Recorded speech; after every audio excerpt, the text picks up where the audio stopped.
welcome back. I am so excited. This is our second episode of Brain Dead and Cooking. Thanks for coming back. I really appreciate it. Today is probably one of my most favorite recipes ever. This is the famous Heath bar cake. Ooh, ah. So the reason why I kind of invented this cake was after I divorced a girlfriend. I don't know if you've ever done that before, but it's probably the most painful thing. I mean, me, who's not really that great with divorce, here I divorced the same guy twice. So you know that I'm kind of in that remedial class of divorce.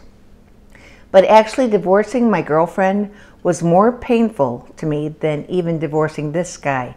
I know that's odd, you know, the father of my children, but by the time I finally divorced him, I was so excited that it was like one of the happiest days of my life. June 20th, by the way. Anyway, so when I divorced my girlfriend, this was the only thing that saved me. I actually ate a whole one of these like once a week for about 5 weeks. So because you are now my new best friend, I want to give you the recipe and see if you like it. So I'll tell you how easy this recipe is.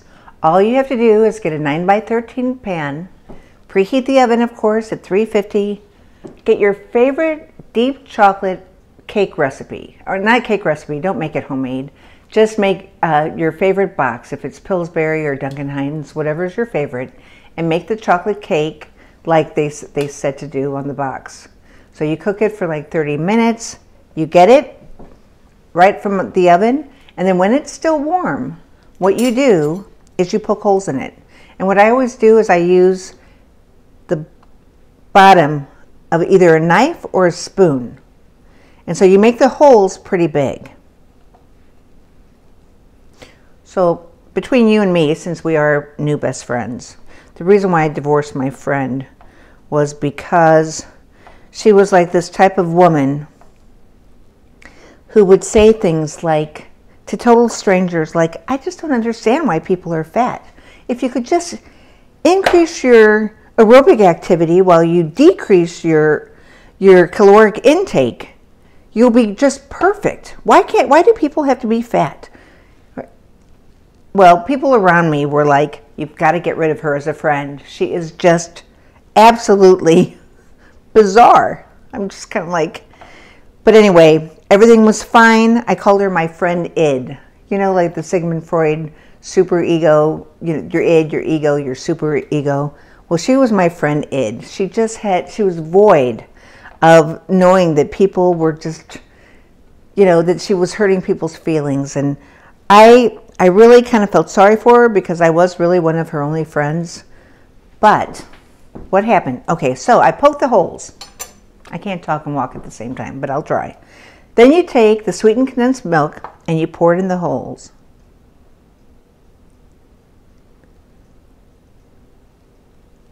Yeah, I bet she never ate this cake, but just wait. It works. It is a wonderful, easy way to get over any kind of divorce, whether or not it's a girlfriend, boyfriend. Okay, so you do that, you smooth it around, and because it's hot, it will seep in the holes.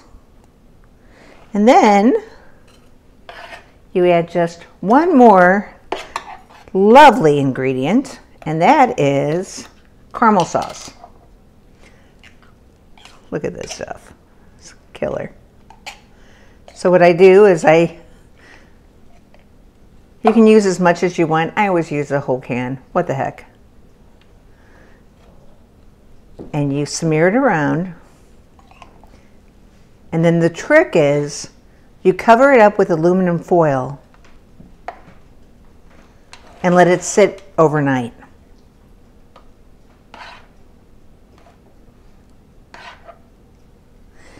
So either you can put this beautiful cake in a 9x13, or you can do the round cake and make it extra fancy schmancy. This is easier for parties, but whatever you'd like. After the cake sits overnight, you take it out and you beat some heavy whipping cream with a cup of sugar, and then all you do is you ice it. Once again, you can either make your chocolate cake in a 9x13, or you can make it as a 2-layer cake. Any way you want is perfect. Trust me, people will love it no matter how you make it. So you ice it.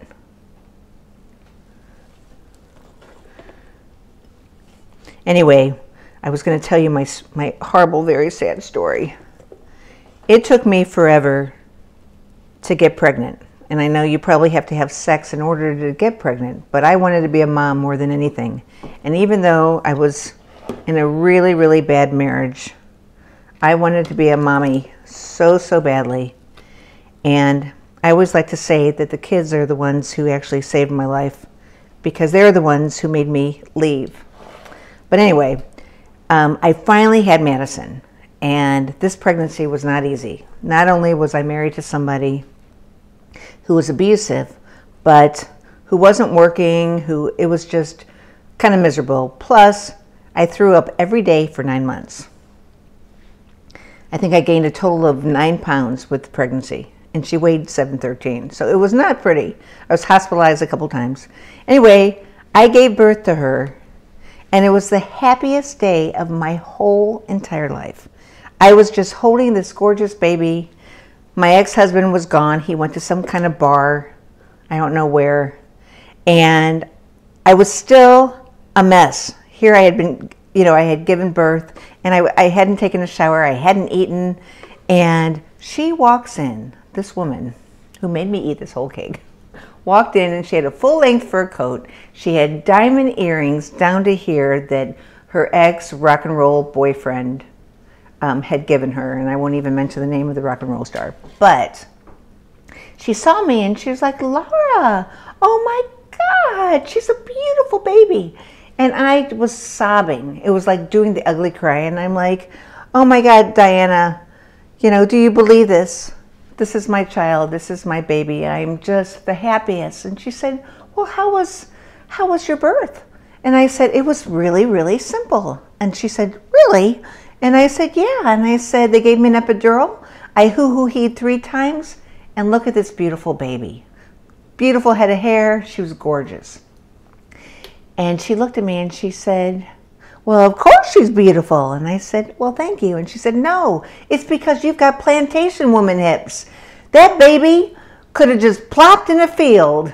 She said, "God gave you those kind of hips so that, women like you could just have a baby no matter what. Look how big her head is." Anyway, at that moment, no matter what, no matter how my loyalty was, I knew that I had to divorce this chick. She could no longer be my girlfriend because she ruined one of the best moments of my whole life. So anyway, this was the cake that I ate that helped me maintain my plantation woman hips.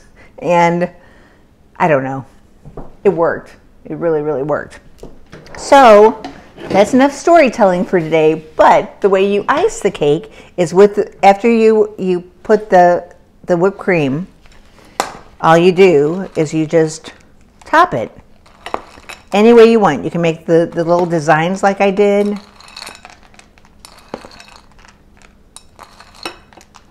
This Heath bar topping that you can get in the baking department. And then I usually just top it off, because why the heck not, with some chocolate chips. More. And there you go. Once again, you will be a hit at any party, and you won't have to worry about those plantation woman hips, because if you just eat a piece a day, you're good. So this is my favorite part, because I can tell you how delicious this stuff is, but feed it to these guys and they'll tell you the truth. So let's see what they think. And you're going to be honest. Promise? Oh, yeah. Yes, ma'am. Thank you. My mother thanks you. Here's one. Okay, so I'm a lousy cutter. And then, like I said last time, I love seeing people's faces when they take their very first bite. No pressure at all.